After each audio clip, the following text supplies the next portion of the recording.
મળી ગઈ ને ઠાઈન મારી નાખું, ઠાઈન બરડા ફાડી નાખું. ખાલી ફોનમાં કેટલી ગાયરું બોલવાથી કઈ ન થાય. ગાયરું બોલતા અમને આવડે.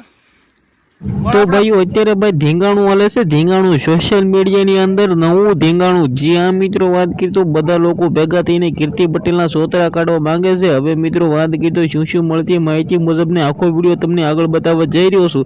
પણ એની પહેલાં ભાઈઓ ચેનલમાં પહેલી વાર આવ્યો હોય તો વિડીયોને શેર કરીને સબસ્ક્રાઈબ કરવાનું ભૂલવાનું નથી. કારણ કે ભાઈઓ આપણી યુટ્યુબ ચેનલની અંદર આવા નવા ઇન્ટરેસ્ટિંગ વાયરલ ટોપિકના વિડીયો સૌથી પહેલાં તમને બધા લોકોને જોવા મળી જાય.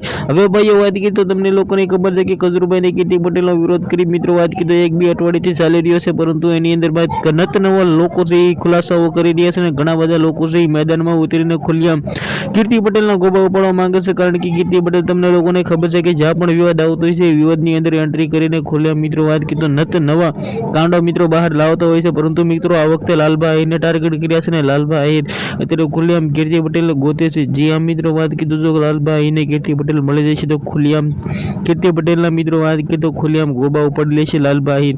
કારણ કે મિત્રો વાત કરીએ તો તમને લોકોને ખબર છે કે અત્યારે લાલબા આહિર છે ખુલ્લામ મિત્રો સુરતના રોડ રસ્તાની અંદર ભટકે છે અને ભાઈ એમ કીધું કીર્તિ પટેલને ગોતે છે. કારણ કે કીર્તિ પટેલ તમને લોકોને ખબર છે કે ખુલ્લામ બોલે તો છે કે હું અહીંયા છું ત્યાં છું, પરંતુ મિત્રો વાત કરીએ તો મને નથી લાગતું કે લાલભાઈ આહિરને મળે હોય. જો મિત્રો વાત કરીએ તો ખુલ્લામભાઈ લાલબા આહિરને મળશે તો મિત્રો તમે થંબનેલ જોઈ એવું જ થવાનું છે, ધીંગાણું જમવાનું છે સોશિયલ મીડિયાની અંદર. અને મિત્રો વાત કરીએ તો શું થશે શું નહીં બધી જ માહિતી આ યુટ્યુબ ચેનલમાં મળવાની છે, તો સબસ્ક્રાઈબ પણ કરી રાખજો.